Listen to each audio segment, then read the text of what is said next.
Listen to that sound. That's Raiders of the Lost Ark for the 2600. Now, I'm going to tell you, my history of gaming goes beyond most people, okay?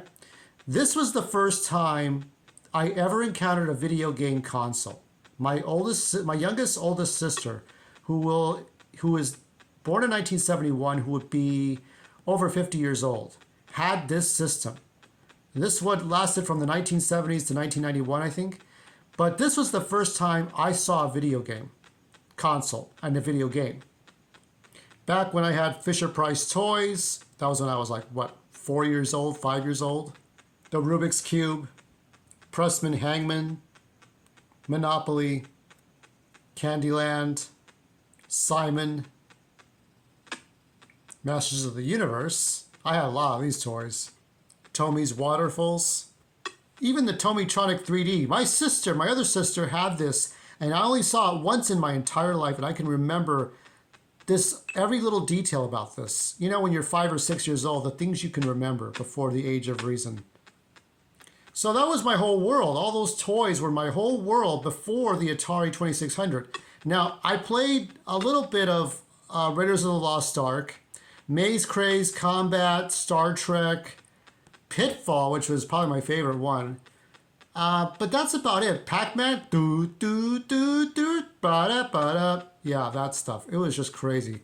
That choppy, blocky, weird Pac-Man maze and the rectangle dots and the just shitty music. But that was the way it was. You had sound effects or you had a full musical orchestra. It was so limited. It was like looking at Legos moving around. Before Lego Star Wars, you had Lego Atari characters. It was awkward. Then this came along. I got this in 1988. It came out in 85. The Famicom came out in 83. And I got so many games. You name it, I got it. My favorite game I think I could stick in my memory right now if I had to play it was Vice Project Doom, made by Sammy, which is no longer around. Companies like LJN, Konami, Capcom. You got to know these companies, even Rare. And I don't know about, I think Electronic Arts as well. I think it did Might and Magic. Might be wrong about that. The Nintendo got in the way of my grades at school in the 6th grade or 7th grade. I had it taken away from me by my parents for about 3 or 4 months, maybe up to 6 months. I don't know. I didn't have my Nintendo for a while. But I think it's kind of like, in a way it's shitty parenting because you gotta if you're gonna take away something from a kid, you gotta give them something else. You know, you take away the Snickers bars, but you gotta give them, you know, pears and apples and oranges in return, you know? It's just the way we used to be. But anyway, Nintendo, I was blown away by the Nintendo. I was like, this is so cool, because this doesn't sound like the Atari at all. I mean, the Atari had the 52 and the 7800, but when you heard all the sounds, all the cool shit that the NES could do, and the graphics, it was trying to get to 16-bit, but not exactly. Then this was advertised. I never bought this. But you saw those super big graphics. Look at that, big dinosaur. It's gonna get Bonk, right? You saw these giant things, and they were fucking around with Bonk. These giant heads and dinosaur heads. And like, woo, it's like I can't illustrate it enough. It's like, it's gonna get you, it's gonna get you, it's gonna get you. And that's what the graphics look like in the commercials. Like these super big things coming at you, right? It's like terrifying. And then came the Super Nintendo. Now, obviously, I like the Famicom design way more than the one we got here in America. Oh yeah, you can hear that killer instinct. What was so cool was that, yeah, you saw that giant clown car that was coming right at you. Boom! I was like, holy shit, Mario's dead. But it was the final battle. It was just coming at this, like this almost pseudo 3D effect.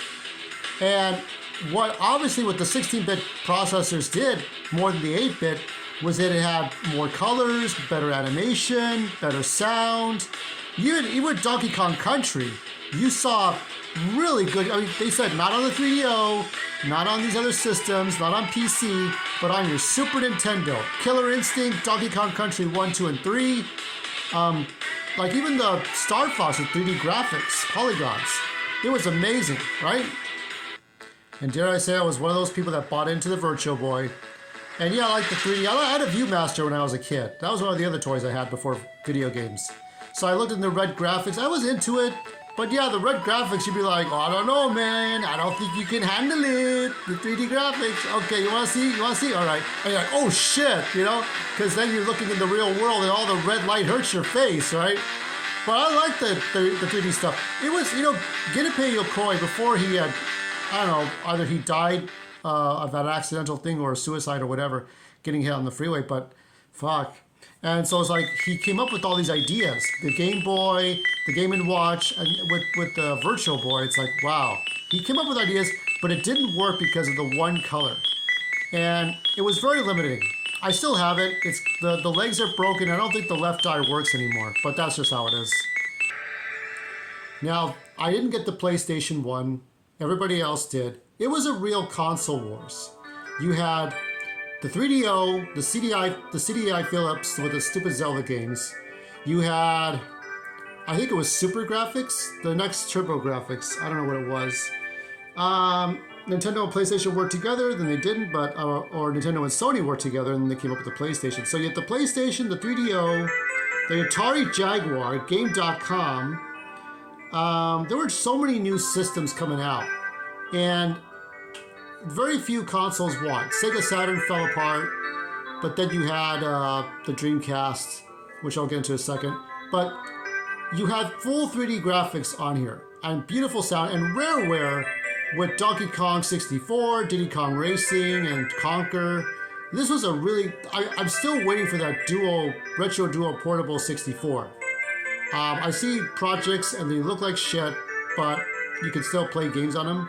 It's kind of weird like that. But if you want to play Nintendo 64 games, this is the only way you can do it. You can't get there's no Retron 5 for this, and there sure as hell isn't any goddamn portable system. I think for me, the Sega Dreamcast had, not only was it 128-bit, but it had these 60 frames per second for most of their games. NFL 2K, some of the arcade titles. The best ones you can get are Sonic Adventure, Soul Calibur, Shenmue, Space Channel 5, basically any title that starts with an S. So with GameCube, I mean, it was the first time I saw Luigi and Mario look like their counterparts in advertisements, right? Because you see blocky Mario and blocky Luigi for years. Yeah, there was a little pixel ones in Super Mario RPG, and Mario Kart 64, but in Luigi's Mansion you saw really good. I mean, that kind of drew me in, as well as Super Smash Bros. Melee. And the GameCube I had for a while, and you got Spider-Man 2, Ultimate Spider-Man, different types of games. Really cool ones. Geist I still haven't finished. And then I got the Xbox 360 in 2005 on the launch date. And one of the reasons I bought it was because of Rare's continuation with Kameo Elements of Power, Perfect Dark Zero, no new Conquer game, but yeah, Kameo Elements of Power, Perfect Dark Zero, Viva Pinata, and a new Banjo-Kazooie Nuts and Bolts, right? And there were some great first-person shooters. I got Gears of War. You had to get Gears of War. Gears of War was what really sold this system. All of the games. Mass Effect. But honestly, after 2 or 3 or 4 of these things dying on me, as you see in my previous video on YouTube, you know, I got tired. Eventually, well, I was going to get the 3DS because Mario and Luigi's Dream Team got me motivated to really buy one. 3D graphics, actual stereoscopic 3D, because I like the Viewmaster and the Virtual Boy. Then I bought the Wii with the motion controls. Which brings us to the Switch, which I liked mostly, not just because there's graphics that kind of are on the same par with Xbox 360 and PS3, maybe PS 3.5, but that you could take it anywhere and then you could dock it and play it on your TV. Now, I've seen the limitations. I think you've seen it when I was trying to play, Plague's Tale? Tale Plague? That one where I couldn't get the demo working right. And it was like I couldn't do much. And it was a cloud game. And you see there's a lot of cloud games on the Switch, which is shit, right? Because after Witcher 3, after Doom Eternal, which requires a download and not a physical copy, and Hellblade, you start to see the limitations of what this system can do. Now, as of this recording, I checked with my mail. It's Q3. So July, August, September, I'm supposed to get this Steam Deck that I reserved, the 512. What I miss is waiting for the next big thing. When is that happening? when can we have the next big thing? I don't think it's going to happen anymore after PlayStation 5. I don't think we're going to see the next big thing. And honestly, maybe it's meant to be that way. Who knows? But all I can tell you is that I think that the time of waiting for the next big graphical overhaul of a new system is gone. And all we have are our memories, our tribute 8-bit pixely games and whatever microtransactions are about.